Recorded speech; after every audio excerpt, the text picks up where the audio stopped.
Avertissement, cette vidéo peut être perturbante pour certaines personnes. Le groupe a toujours discuté de la spiritualité et du pouvoir de Dieu, mais je crois aussi qu'il y a deux forces avec nous.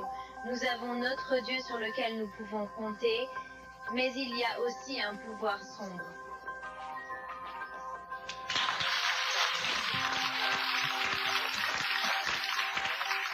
Croyez-vous que vous pouvez choisir entre l'un ou l'autre? La définition la plus pure. Marianne Williamson, dans son livre « Retour à l'amour », dit que nous allons toujours dans une direction ou une autre et que toutes vos actions dans la vie, soit vers les ténèbres, soit vers la lumière. Elle appelle ça la peur et l'amour. Daniel Quinn a un grand livre intitulé « Ismaël » qui parle de cela, et de toute façon, c'est un gorille qui parle. Mais en tout cas, il parle du point qu'il soulève, c'est que l'une des erreurs que l'humanité fait est de croire qu'il n'y a qu'une seule façon de vivre. Nous n'acceptons pas qu'il y ait différentes façons d'exister dans le monde. Il y a des millions de façons d'être humain, et il y a beaucoup de façons, non. Mais il y a beaucoup de chemins vers ce que vous appelez Dieu. Son chemin pourrait être différent. Quand elle arrivera, elle l'appellera probablement lumière. Mais son amour, sa gentillesse et sa générosité lui ont apporté, et si cela lui a apporté la même chose qu'elle vous a apporté, peu importe si elle l'a appelé Dieu en cours de route, j'imagine. Les dangers que cela peut présenter sont sérieux. Cela semble génial au début, mais il faut examiner les deux côtés. Y a-t-il un seul chemin? Qu'est-ce que c'est? Et Jésus, il n'y a qu'un...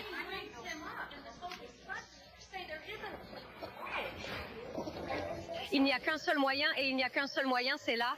Impossible avec la plupart des gens.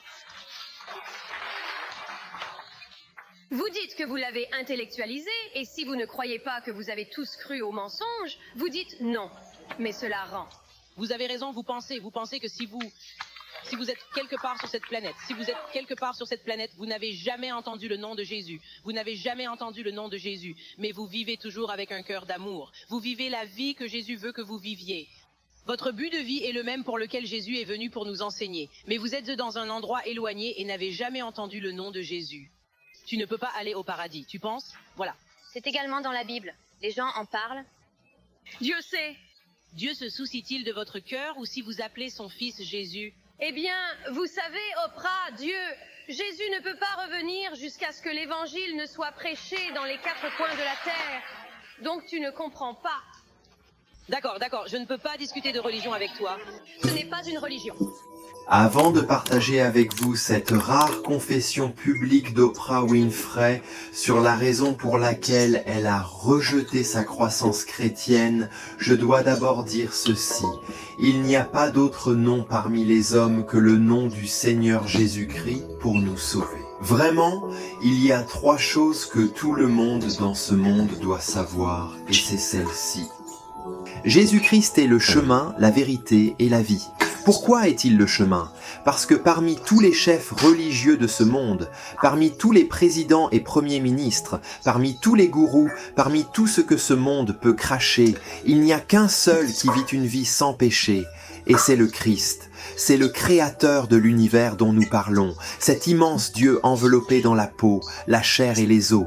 C'était un homme né dans une vierge payant ce monde dans une petite ville appelée Bethléem, non pas dans un palais romain, mais plutôt posé par les animaux. C'est un homme qui a travaillé avec la pierre et le bois toute sa vie sans jamais enfreindre la loi de Dieu. C'est quelqu'un qui ne se lie pas d'amitié avec des célébrités et des stars du sport, mais avec des gens ordinaires comme vous et moi. C'est celui dont on parlait. Les gens étaient très heureux de l'entendre. Ils ont parlé de lui comme cela. Personne n'a jamais parlé comme cet homme. C'est un « oh oui, il est Dieu, Dieu incarné, Dieu si puissant, et pourtant il a un soupir si doux. » Il a dit qu'il regardait la foule et avait pitié d'eux parce qu'ils étaient comme des brebis sans berger. Il prend du temps pour les pauvres, les handicapés, les solitaires et les boiteux. C'est lui qui se tient près du tombeau de son ami Lazare. Ces deux mots puissants, Jésus a pleuré. Il est un Dieu au cœur doux et tendre. Il ne cherche pas l'argent ou la renommée. Il est devenu pauvre pour nous. Il prêchait sur un bateau emprunté, écrivait à Jérusalem sur un âne emprunté, et fut enterré dans une tombe empruntée. Un jour, pour illustrer un point, il demanda « Pouvez-vous me prêter une pièce ?» Il l'est vraiment, il est pauvre, il est la lumière du monde, mais les ténèbres cherchent à éteindre cette lumière et à le crucifier, une cruelle croix romaine. Cependant, la Bible nous dit qu'avant la création du monde, dans le cœur de Dieu, il y avait un agneau qui était abattu, et que cet agneau impeccable et sans péché était le Seigneur Jésus-Christ. Car chacun d'entre vous qui peut entendre ma voix est un pécheur. Nous sommes tous des mordeurs, on est tous des commérages, nous avons tous été jaloux et menti. Maintenant, personne ne peut dire qu'ils sont purs, personne ne cherche Dieu seul, personne n'est sacré. Non, chacun de nous pourrait chanter avec Frank Sinatra. Je l'ai faite à ma manière. Nous méritons tous la condamnation, la mort et l'enfer. Cependant, Dieu et son amour ont envoyé son Fils unique suspendu à la croix afin que vous et moi puissions être pardonnés. C'est pourquoi personne ne peut dire que je peux venir au Père à mes propres moyens. Personne ne peut dire qu'il y a 1 million de chemins au ciel, car il n'y a qu'un seul chemin au ciel. Seul le Christ vous payez le prix du péché. Seul le Christ vous pouvez offrir la réconciliation du pardon, seulement à travers lui. C'est pourquoi vous serez très sage de croire que celui qui est mort sur la croix, qu'il a été enterré, qu'il est ressuscité le 3e jour, qu'il est maintenant assis en hauteur, qu'il est ascendu au ciel à la droite de Dieu, et qu'il reviendra un jour pour juger les vivants et les morts. Que feriez-vous de ce message que vous venez d'entendre? Rejetterez-vous le Seigneur Jésus-Christ ou le ferez-vous Seigneur et réaliserez-vous qu'il est le seul chemin et que le seul chemin au ciel est à travers lui? Mais les gens se demandent pourquoi Oprah a rejeté son éducation chrétienne. Eh bien, laissez-moi vous donner une preuve avant de retourner à Oprah. Si vous ne croyez pas que le christianisme est la vérité, la vie, quand Jésus-Christ donne à une personne son salut, la vérité, la vie est donnée. Cela leur a été offert en cadeau. Ainsi, vous vous attendez à voir des chrétiens honnêtes et authentiques. Voilà la preuve que je vous donne. Je veux que tu prends 90 $ maintenant, 90 livres, et je veux que tu perdes 30 livres au bar où tu vas vendredi soir. Je veux que tu prends 30 livres de plus et que tu les mettes dans la boîte de nuit où tu vas samedi soir. Ensuite, je veux que vous mettiez les 30 derniers livres là où vous êtes allé dimanche soir. Ensuite, je vais faire exactement la même expérience. Je prévois de perdre 30 livres dans les endroits où je vais vendredi, samedi et dimanche soir. Lundi matin, qui pensez-vous avoir le plus d'argent, moi ou toi? Je pense que vous savez au fond de votre cœur que les chrétiens sont honnêtes. Oui, vous pouvez dire que les chrétiens sont des menteurs et des hypocrites, mais ferez-vous ce que vous dites? Préféreriez-vous perdre 100 livres dans une réunion de prière ou dans une boîte de nuit? C'est ce que je vais te demander, Oprah Winfrey.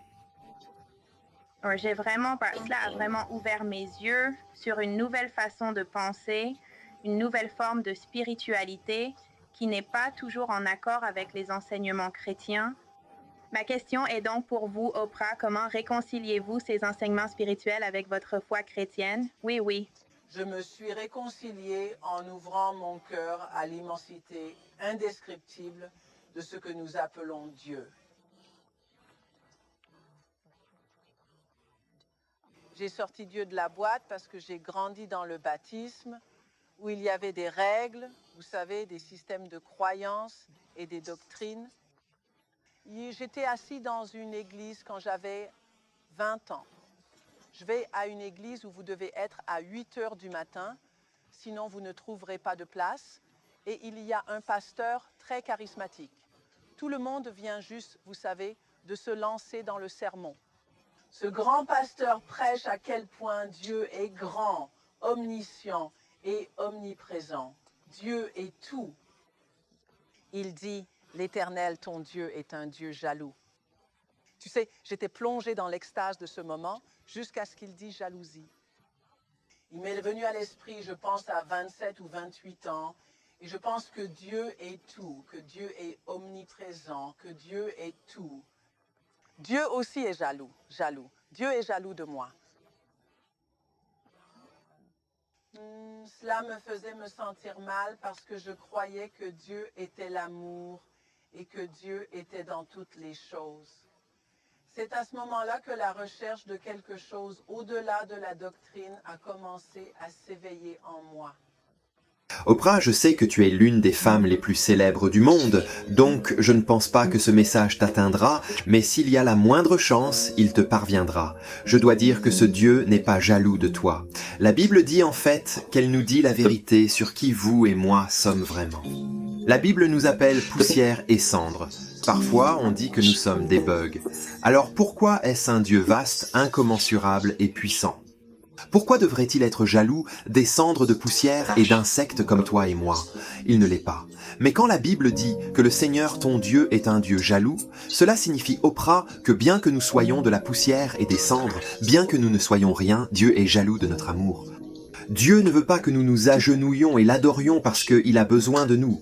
Non, Dieu est heureux en lui-même, il est satisfait à tout moment, mais il veut que nous l'adorions parce qu'il sait que rien ne satisfait plus l'âme humaine que lui. Dans sa bonté, c'est pourquoi il nous a créés pour que nous puissions profiter de lui et de ses merveilles et de sa beauté. Je vais vous dire, en tant que personne qui a vécu pour soi-même pendant de nombreuses années, puis s'est tournée vers le Christ, je vais vous dire que rien n'est plus satisfaisant que de connaître Dieu Tout-Puissant et d'avoir une intimité vivante avec lui. Paradis. Mais hey, maintenant quand nous parlons de jalousie, je ne peux m'empêcher de penser à cette vidéo controversée que j'ai faite l'année dernière et qui, j'oserais dire, a irrité beaucoup de gens.